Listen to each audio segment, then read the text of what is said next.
Assalamualaikum dan salam sejahtera. Kumpulan kami akan membentangkan pengurusan kompleks yang melanda Jabatan Air Sabah. Senarai ahli kumpulan, saya sendiri Zakaria bin Muhammad Jasni, nombor matriks 275850. Kawan saya Dayang Nur Syahada Ismail, nombor matriks 275242. Farazira Imran, nombor matriks 275859. Izal Fazlin bin Ahmad, nombor matriks 275011. Sufia Lijon, nombor matriks 267401. Bahagian bab pengenalan.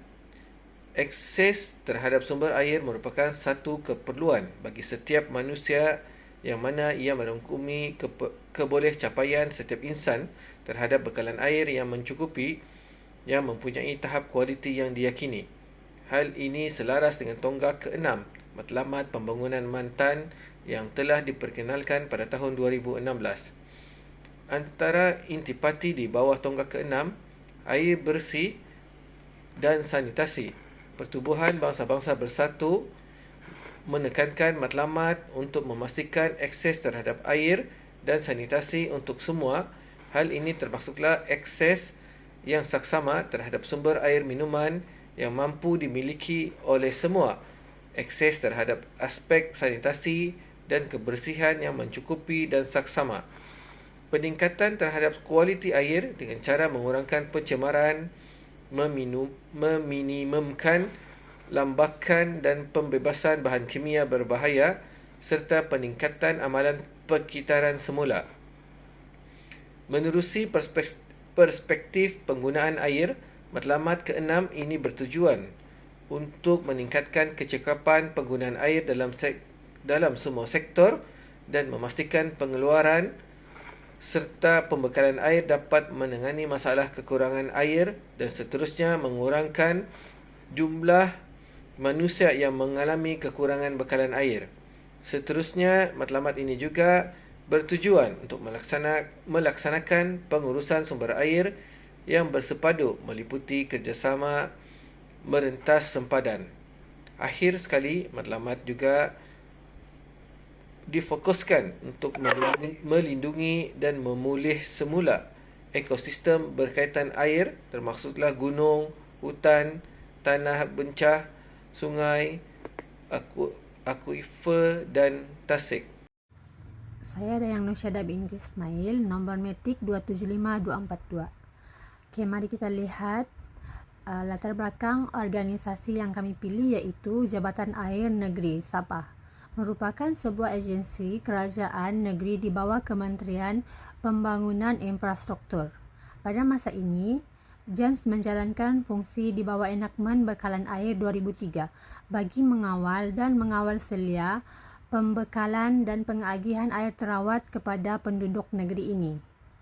Terdapat 84 loji perawatan air beroperasi di seluruh Sabah dengan purata pengeluaran 1,300 juta liter air sehari bagi memenuhi keperluan penduduk negeri. Penubuhan Jabatan Air Negeri Sabah pada asalnya menjalankan operasi sebagai salah satu bahagian di Jabatan Kerja Raya, iaitu bahagian hidrolik.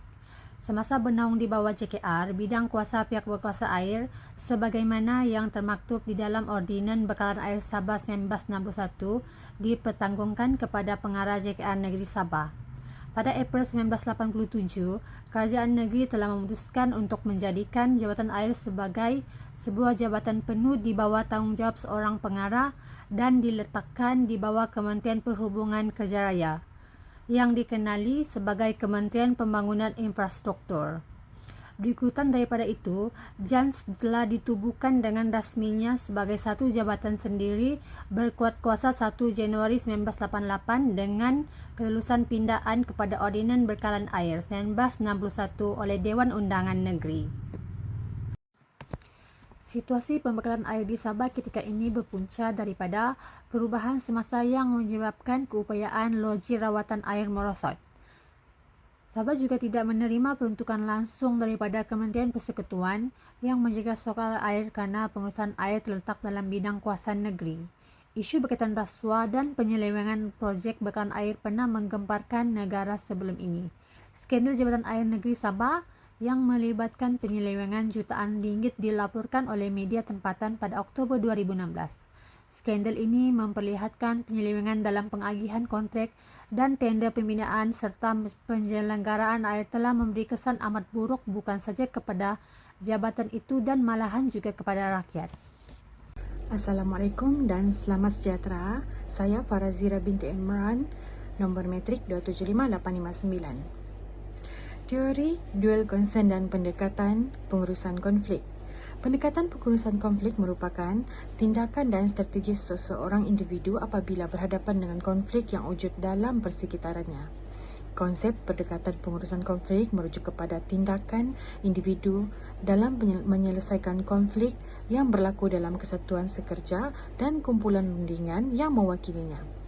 Pendekatan pengurusan konflik yang digunakan adalah berpandukan teori dual concern yang bertujuan untuk meramal hubungan di antara strategi pengurusan konflik dan bentuk perundingan.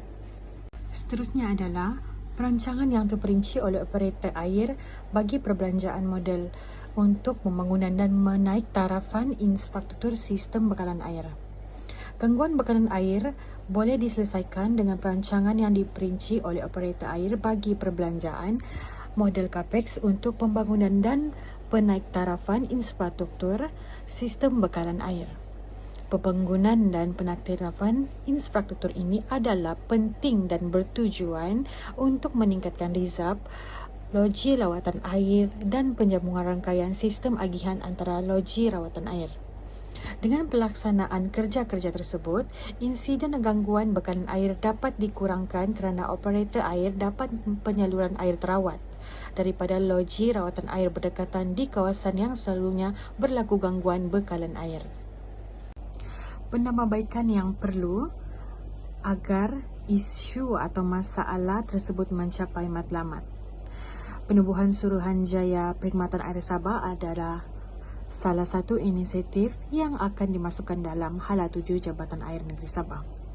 Sekaligus langkah jangka panjang menangani masalah air di negeri ini.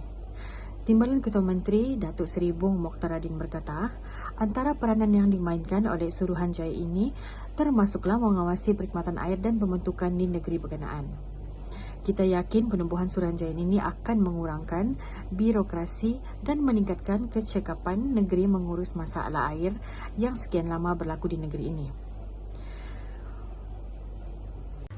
Assalamualaikum.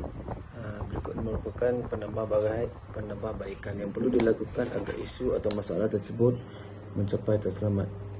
Yang kedua, penumbuhan unit integriti di bawah pengurusan sumber manusia.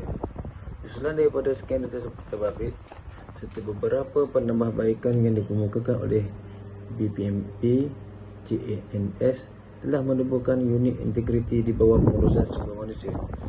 Penubuhan UT adalah selaras dengan pengesyuran BPMP dalam memperikatkan integriti, credibility dan accountability.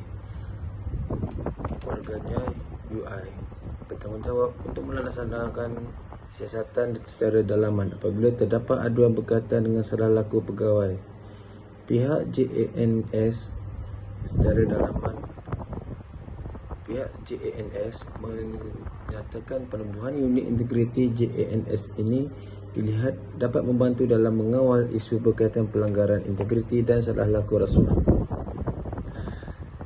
Siasatan rasuah Jabatan Air Negeri Sabah merujuk kepada Suruhanjaya Pencegahan Rasuah Malaysia SPRM yang menyaksikan penyalahgunaan kuasa di dalam Jabatan Air Negeri Sabah antara 2015 hingga 2016 yang mengakibatkan penangkapannya dua pegawai kanan agensi kerajaan bersama dengan rampasan sebanyak RM yang telah disimpan di dalam peti besi di pejabat salah seorang suspek. Bersama-sama dengan wang tunai berjumlah 52 juta yang disita dari pelbagai tempat, termasuk dari rumah pejabat yang termasuk barang emas dan batu, jam tangan jenama mewah, 94 beg tangan berjenama, 9 kereta mewah dan fail mengandungi 127 gram tanah kedua-dua pegawai tersebut. Seorang lagi ahli perniagaan bergelar datuk, salah seorang adik-beradik daripada pegawai dan akuntannya juga turut tertangkap berkaitan dengan kes itu. Semasa merampas 50 juta Semasa merampas RM52 juta itu, ahli SPRM yang terdiri daripada 30 orang mengambil masa 15 jam untuk meneruskan menggunakan nombor siri untuk menganggarkan beberapa susunan yang dimaterial. Jumlah perampasan itu kemudian meningkat kepada 53.7 juta, RM112 juta dan akhirnya kepada 114.5 juta. Dengan kes ini dianggap sebagai penyertaan yang terbesar oleh SPRM dalam sejarah rasuah negara. Sehingga 12 Oktober 2016, 4 orang masih ditahan dengan 5 orang lagi dipanggil untuk membantu memudahkan siasatan. Berikutan kenyataan rekod daripada 40 orang, termasuk pegawai dan kontraktor. 3 saksi menyerahkan sejumlah RM1 juta kepada SPRM selepas memberikan kenyataan mereka mengenai siasatan itu. Siasatan lanjut menedahkan satu lagi bank bernilai 30 juta dengan jejak wang yang membawa kepada Australia dan New Zealand, dan satu lagi hak milik tanah berjumlah RM30 juta. Selama lebih 5 tahun, kedua-dua suspek utama telah mengambil 60% daripada dana negeri yang disalurkan oleh kerajaan persekutuan yang kononnya digunakan untuk kerja-kerja bekalan air. Bekalan SPRM khususnya BPMP dan dalam menyelesaikan skandal air Sabah ini mampu menjadi akar umbi yang kuat kepada JANS dalam mengekang jenayah rasuah daripada terus berleluasa. Dengan keseriusan pengurusan tertinggi sekarang dan sokongan pada seluruh warganya dalam memerangi rasuah, sudah pasti sejarah hitam yang pernah membelenggu jabatan tersebut tidak akan berulang lagi. Salam sejahtera, nama saya Sylviana Lee John, pemegang nomor matriks 267401. Saya akan teruskan pembentangan dengan pendirian tentang isu bekalan air di Sabah dengan kupasan yang wajar. Setiap organisasi sepenting bekalan air perlu mempunyai persediaan bagi menghadapi sebarang kemungkinan berulangnya krisis umpama ini. Kajian dan pemantauan perlu dibuat ke atas semua parameter yang mungkin menyebabkan berlakunya krisis ini. Pelan kontingensi hendaklah disediakan dan dikemaskini secara berkala. Senario pelbagai krisis hendaklah disediakan dan setiap tindakan perlu diselaraskan melalui pelan kontingensi. Satu pengkalan data mengenai sumber-sumber ini perlu diwujudkan dan disimpan untuk rujukan. Pengkalan data ini juga perlu mengandungi statistik mengenai kuantiti air yang boleh diambil dan kualiti air untuk menentukan jenis rawatan yang perlu dilakukan. Sumber utama bekalan air adalah dari sungai-sungai. Lebih dari 98% dari sumber air datangnya dari air permukaan yang dikawal melalui empangan-empangan. Sungai-sungai ini mengumpul air dari kawasan-kawasan tadahan dalam pelbagai bentuk. Sebahagian dari kawasan tadahan merupakan kawasan yang telah dibangunkan serta terdapat pelbagai bentuk aktiviti ekonomi. Kesedaran perlu dilahirkan untuk memastikan kawasan-kawasan tadahan dikawal, diawasi dan sebarang aktiviti yang boleh mencemar dan menjejaskan tampungan dihalang. Pembuangan sisa-sisa industri mestilah dikawal dan menepati standard yang telah ditentukan. Keadaan yang terkawal dapat menjamin sumber air mentah yang berkekalan. Kualiti air yang dibekalkan hendaklah sentiasa diberi perhatian yang serius. Tiada kompromi yang akan dibenarkan ke atas standard kualiti yang ditentukan. Pencemaran ke atas air yang dibekalkan akan memudaratkan pengguna dan memudahkan penyakit-penyakit berjangkit, merebak dan sukar untuk dikawal. Sebagai kesimpulannya, dasar sumber air negara yang telah dilancarkan pada tahun 2012 mempunyai 3 teras yang utama, yaitu jaminan sumber air, kelestarian sumber air, dan tadbir urus kolaboratif yang bersepadu. Dalam prinsip jaminan sumber air, penentuan kebolehdapatan bekalan air bagi memenuhi keperluan dan permintaan manusia dan alam adalah dengan mengoptimumkan potensinya dan meminimumkan impak yang merosakkan perlu dijamin. Melalui pernyataan ini, seharusnya semua manusia berhak mendapat bekalan air bersih yang berterusan tanpa mengira masa dan tempat. Namun berdasarkan dapatan kajian ini, jelas menunjukkan bahawa masih terdapat penduduk yang menerima jaringan pipe yang berhadapan dengan capaian yang mapan. Faktor jarak daripada loji merupakan faktor utama yang menyebabkan ketidakmapaan bekalan air. Ia mempunyai kaitan dengan masalah tekanan yang rendah menyebabkan takungan layanan tidak mendapat bekalan simpanan yang mencukupi. Tempoh catuan melebihi 3 hari yang menjadi sifat bekalan air di Pulau Sebatik menunjukkan ketidakcakapan pengendali JBANS.